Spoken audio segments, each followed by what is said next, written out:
जो भी इतने सारे भ्रष्ट जो इतने नेता थे आज भाजपा में चले गए, उनके वॉशिंग मशीन में धुल गए। उनके यहाँ कोई रेड नहीं पड़ेगा, कोई पूछने वाला नहीं है। ये ईडी का कार्रवाई नहीं है, ये भाजपा का कार्रवाई है। लेकिन झारखंड में ये बंदरगिरी नहीं चलेगा। हम लोग तो खुद मदारी हैं। बाबूलाल मरांडी जी की औकात बोलने का नहीं है। आदिवासी भाई लोग देश से अंग्रेजों को भगाने का काम किया था। हम लोग आदिवासी भाई लोग झारखंड से 2024 के लोकसभा और विधानसभा चुनाव में भाजपा को झारखंड से सफाया करने का काम करेंगे।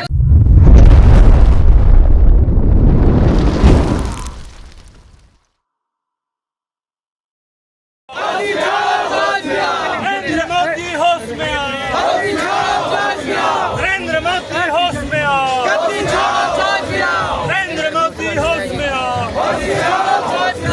इतनी तेरी तानाशाही नहीं चलेगी, नहीं चलेगी। इतनी तेरी तानाशाही नहीं चलेगी, नहीं चलेगी। इतनी तेरी तानाशाही नहीं चलेगी, नहीं चलेगी। इतनी तेरी तानाशाही नहीं चलेगी, नहीं चलेगी। इतनी तेरी तानाशाही नहीं चलेगी, नहीं चलेगी। इतनी तेरी तानाशाही नहीं चलेगी, नहीं चलेगी। केंद्र सरकार होश में आओ, होश में आओ, होश में आओ। केंद्र सरकार होश में आओ, होश में आओ।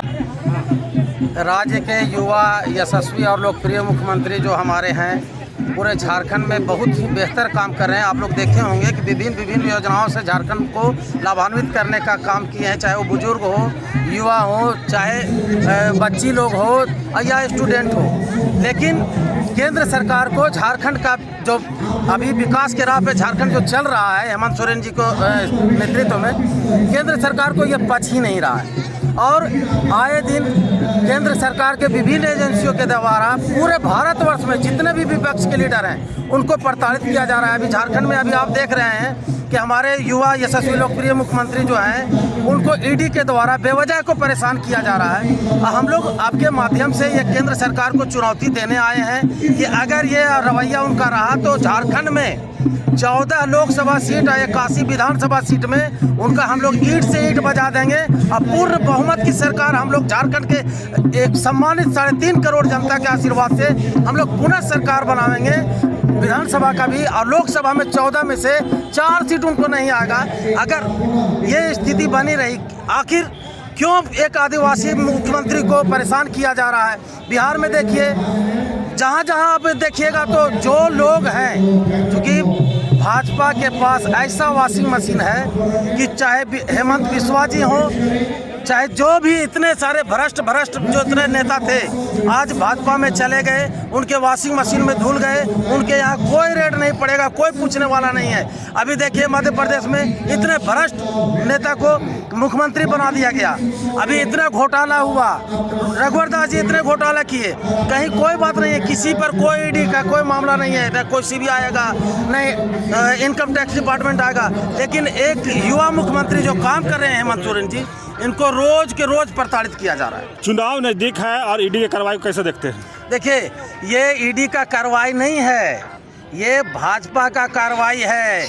ईडी आज जो है ना, ईडी, सीबीआई और income tax department Gandhi ji का 3 बंदर बना हुआ है, मोदी जी और अमित शाह का ये 3 बंदर बना हुआ है। लेकिन झारखंड में ये बंदरगिरी नहीं चलेगा। हम लोग तो खुद मदारी हैं, हम लोग खिलाएंगे उसको, हम लोग गुलाटी मरवाएंगे कि कैसे उसको गुलाटी मारना है। झारखंड मुक्ति मोर्चा के सही तमाम कार्यकर्ता यहाँ पे उपस्थित हैं। हमारे लोकप्रिय नेता को कोई एक उंगली नहीं उठा सकता है, न एक उंगली दिखला सकता है। तो क्या लगता है कि केंद्र के इशारे पर ही सब हो रहा है? 110% केंद्र के ही इशारे पे हो रहा है। ये जितना भी कार्रवाई किया जा रहा है माननीय मुख्यमंत्री को, अभी देखे होंगे आप ही लोग के चैनल से चलता है, बेवजह को परेशान किया जा रहा है। माननीय मुख्यमंत्री गए, कहता है कि गायब हो गए। बाबूलाल मरांडी जी की औकात बोलने का नहीं है। इसके जैसा पलटू राम जो प्रथम मुख्यमंत्री रहे हैं, इनके जैसे व्यक्तित्व वाले व्यक्ति को बोलने का अधिकार नहीं, उनका नैतिक पतन हो चुका है। बाबूलाल जी अपने गिरबान में पहले उनको झाके कि वो क्या बोलते हैं, और हमारे मुख्यमंत्री के बारे में बोलते हैं कि 11,000 रुपया हम इनाम देंगे। हैसियत है उनका? हैसियत है कि उनका वो बोले हमारे मुख्यमंत्री पे? एक कार्यकर्ता उनके लिए खड़ा है मुख्यमंत्री के लिए। बाबूलाल जी का कहीं कोई अस्तित्व नहीं है। उनको पलटू राम हम लोग पूछते, पहले हम लोग इंतजार करें कब वो कुतुब मीनार पर चढ़ेंगे भाई, कब वो गिरेंगे, और हम लोग तो दाह संस्कार में जरूर जाएंगे। परिचय दीजिए अपना। मेरा नाम पंकज कुमार प्रजापति हुआ, जिला अध्यक्ष हुए झारखंड मुक्ति मोर्चा चतरा। चलिए, चतरा से आए हैं प्रजापति जी, आपको दिखा दे कैमरा। ये लोग बैनर लेकर के आए हुए हैं। 1947 में आदिवासी भाई लोग देश से अंग्रेजों को भगाने का काम किया था। हम लोग आदिवासी भाई लोग झारखंड से 2024 के लोकसभा विधानसभा चुनाव में भाजपा को झारखंड से सफाया करने का काम करेंगे। लोकसभा का 14 सीट झारखंड मुक्ति मोर्चा के नेतृत्व में गठबंधन जीतेगा और विधानसभा में भी झारखंड से भाजपा का सफाया होने का काम करेंगे। चलिए, जिस तरह से झामुमो के कार्यकर्ता बता रहे हैं, आपको हम कैमरा के माध्यम से दिखा दें कि बैनर लेकर के ये लोग मोरहाबादी मैदान में इकट्ठा हुए हैं और महिला भी है, इसमें पुरुष भी है। आपको दिखा दें कैमरा के माध्यम से कि जिस तरह से लोग यहाँ पर एकजुट हुए हैं, तो लगता है कहीं ना कहीं कि केंद्र सरकार जो कार्रवाई की बात हो रही है, कुछ लोग कहना है कि केंद्र सरकार के इशारे पर ईडी कार्रवाई कर रही है। इसी के खिलाफ इन लोग बैनर लेकर के मोरहाबादी मैदान में पहुँचे हुए हैं। और भी लोग हैं, हम बात करवाते हैं। दादा, आप भी मोरहाबादी में आए हैं, ईडी के खिलाफ क्या कहेंगे? हम लोग कहेंगे कि आज ऐतिहासिक मैदान मोरहाबादी में झारखंड मुक्ति मोर्चा के सभी लोग यहाँ एकत्र हुए हैं और उधर से ईडी हेमंत सोरेन मुख्यमंत्री के आवास पहुँच चुके हैं और हम लोग एक अपना एकजुटता दिखा रहे हैं कि झारखंड मुक्ति मोर्चा एकजुट है और हम लोग एकत्र होके और केंद्र सरकार के द्वारा षड्यंत्र रच के और हेमंत सोरेन को परेशान किया जा रहा है बार बार ईडी। चुनाव नज़दीक आ रहा है और ईडी की कार्रवाई कैसे देखते हैं? चुनाव नज़दीक के कारण ही ईडी दबाव बना रही है केंद्र सरकार कि किसी प्रकार झारखंड मुक्ति मोर्चा मेरे पाले में आए, लेकिन झारखंड मुक्ति मोर्चा अपने दमखम, हेमंत सोरेन अपने दमखम पर ऐसा आरोप काहे लगा रहे हैं कि ईडी के द्वारा ही केंद्र सरकार चाह रही है कि हमारे पाले में आ जाए?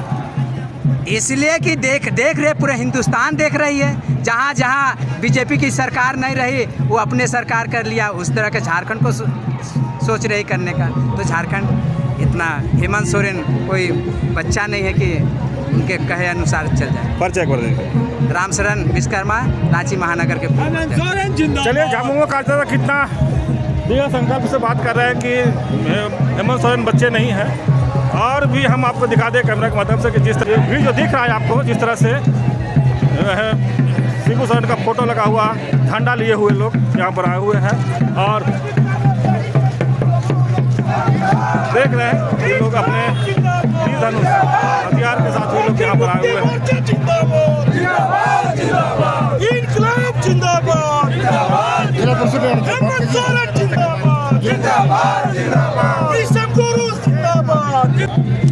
देखिए, आज तो आप देख रहे हैं, ये झारखंड का पूरा देश देख रहा है जिस तरह से जांच एजेंसियों का दुरुपयोग किया जा रहा है, किस तरह से जहां पर चुनी हुई सरकार है, जो जैसा कहा जाए अन्य दलों की सरकार है, वहाँ की सरकारों को किस तरह समय समय पर अस्थिर करने के लिए केंद्र सरकार के द्वारा जो स्वतंत्र जांच एजेंसियों का दुरुपयोग किया जा रहा है, ये किसी से छिपा हुआ नहीं है। आज उसी का ये नमूना है कि आज ईडी के द्वारा माननीय झारखंड सरकार के मुख्यमंत्री का एक प्रकार से बयान दर्ज किया जा रहा है और माननीय मुख्यमंत्री के द्वारा समय भी निर्धारित किया है, उसी समय के अनुसार ये पूछताछ हो रही है और इसमें जो भी सवाल ईडी के तरफ से आ रही है उस सवाल का जवाब माननीय मुख्यमंत्री जी देंगे। लेकिन साथ ही साथ इस राज्य के तमाम जनता, तमाम लोग, तमाम पार्टी के कार्यकर्ता आज अपने नेता के प्रति समर्पित भाव से लोग आज रास्ते पर आ चुके हैं और एक प्रकार से हर परिस्थिति का सामना करते हुए अपने नेता के ऊपर निष्पक्ष जांच हो, इसकी लोग एक प्रकार से मांग करते हुए आज अपने सभी क्षेत्र से लोग आकर के रांची में जमा हो रहे हैं। ये आप ये स्वरूप आप देख रहे हैं सारा। चलिए, अब परिचय कर दीजिए अपना। मोहन कर्मकार, केंद्रीय प्रवक्ता। मोहन कर्मकार जी से केंद्रीय प्रवक्ता से बात हुआ। आप क्या कहेंगे? आप भी ईडी के खिलाफ इस मोरहाबादी मैदान में इस भीड़ के साथी हैं, क्या कहेंगे? पूरा झारखंड ईडी के खिलाफ अभी आक्रोश में है और आने वाले दिन में केंद्रीय जांच एजेंसी अगर इस तरह के काम करते रहेगी तो झारखंड में और एक बार उलगुलान होगा। बाबूलाल मांझी तो बोलते हैं कि स्वतंत्र एजेंसी है, काम अपना कर रही है।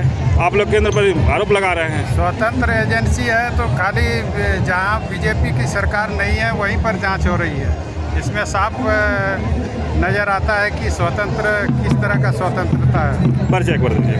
झारखंड मुक्ति मोर्चा जिला अध्यक्ष सरायकेला करसवा डॉक्टर शुभेंदु महतो। अभी आप देखिए सरायकेला के जिलाध्यक्ष थे जो बताया कि जहाँ जहाँ बीजेपी की सरकार वहाँ जांच एजेंसी काम नहीं करती है, लेकिन जहाँ नहीं है वहाँ पर इन लोग लगातार सम्मान पर सम्मान जारी करते हैं और मुख्यमंत्री को परेशान करने की बात इन लोग कह रहे हैं। तो हम आपको दिखा दें और भी कैमरा के माध्यम से कि जिस तरह से लोग देखिए ईडी के खिलाफ, भारत सरकार के खिलाफ जो भी गलत करेगा उस सब के खिलाफ पूरे झारखंड की जनता यहाँ पर खड़ी है और माननीय मुख्यमंत्री के साथ कदम से कदम मिलाकर चलने का काम कर रही है। कोई भी केंद्र एजेंसियाँ जो भारत सरकार के गुलाम हो चुकी है, ऐसी कोई भी एजेंसियाँ हमारे माननीय मुख्यमंत्री का कुछ भी नहीं बिगाड़ सकती। परिचय दीजिए। किशोर सिंह चंदेल, झारखंड मुक्ति मोर्चा कार्यकर्ता। चलिए और भी हैं, आप क्या कहेंगे? आप भी अमरावती में इकट्ठा हैं। देखिए ये ईडी के द्वारा जो लगातार उनको कोशिश किया जा रहा है परेशान करने का और गिरफ्तार करने का और सरकार गिराने का, हम लोग ईडी के खिलाफ नहीं हैं, हम लोग केंद्र के खिलाफ हैं जो लगातार निरंतर कुछ दिनों से, कुछ महीनों से उनको परेशान किया जा रहा है। हमारे माननीय मुख्यमंत्री जी को, सारी विधि व्यवस्था को केंद्र के द्वारा खराब किया जा रहा है। हम लोग ईडी के खिलाफ जन आक्रोश नहीं है, हम लोग केंद्र के खिलाफ जन आक्रोश निकाले हैं कि आप बेवजह 1 साल बचा हुआ है सरकार का, हम लोग का कार्यकाल पूरा करने दीजिए। जनता पूरा खुश है, जनता को परेशान न करने दिया जाए। हम इसलिए यहाँ पर सारे एकजुट दिखाते हुए हम लोग कार्यकर्तागण उपस्थित हैं मोराबादी मैदान में। परिचय दीजिए। मंटू पांडे, चुटिया समाजसेवी।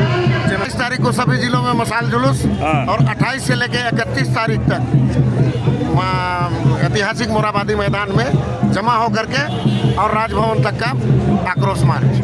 तो इसी की कड़ी में आज भी हम लोग जमा हुए हैं। ये हमारा पूर्व घोषित कार्यक्रम है। ईडी जो है लगातार समन दे रही है, आज पूछताछ भी हो रहा है, तो इस पर आपको क्या माने?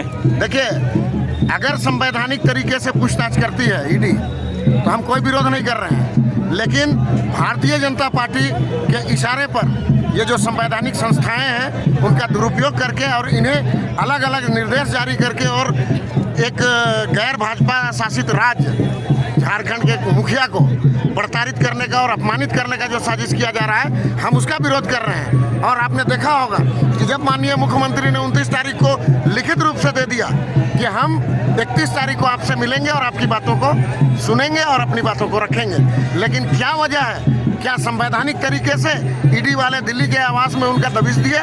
ये संवैधानिक है क्या? ये सारा साजिश है भारतीय जनता पार्टी का, जिसका मुंहतोड़ जवाब देने के लिए सारे कार्यकर्ता आज जगह जगह से आए हुए हैं और यहाँ पर हम लोग जमा है और आगे ईडी का क्रियाकलाप को हम लोग देख रहे हैं। बाबूलाल मांझी कल बोले कि मुख्यमंत्री जी लापता हो गए हैं और इनाम भी रख दिए थे, इस पर क्या कहेंगे? देखिए, जिनका 11 पैसे का औकात नहीं है वो 11,000 का इनाम रख दिए, ये उनके औकात का पता चल रहा है। जबकि माननीय मुख्यमंत्री को मानहानि का अगर हम लोग दावा करेंगे तो 111 करोड़ का करेंगे, इसलिए कि वो एक संवैधानिक पद पर बैठे हुए व्यक्ति को इस तरह का अपमानजनक शब्द का प्रयोग करते हुए इस तरह का इश्तहार जारी किया। उन्हें शर्म आनी चाहिए। उनकी मानसिक दिवालियापन का ये संकेत है। उनको अब हम जहाँ रहते हैं, हम काके में रहते हैं और हम वही बाहर से जो दिमागी हालत खराब रहता है उनका इलाज भी करते हैं, उनको हम लोग काके अब ले जाने वाले हैं। मैंने आप लोगों ने भर्ती कर दीजिएगा? निश्चित रूप से उनका मानसिक दिवालियापन है, उनका मानसिक संतुलन बिगड़ गया है, उनका इलाज कराना जरूरी हो गया और बहुत जल्दी वो नजर आएंगे जीवन वार्ड में। चलिए से देखिए, जिलाध्यक्ष से बताया कि अब उन लोग मानसिक संतुलन खराब हो गया बाबूलाल मांझी जी का।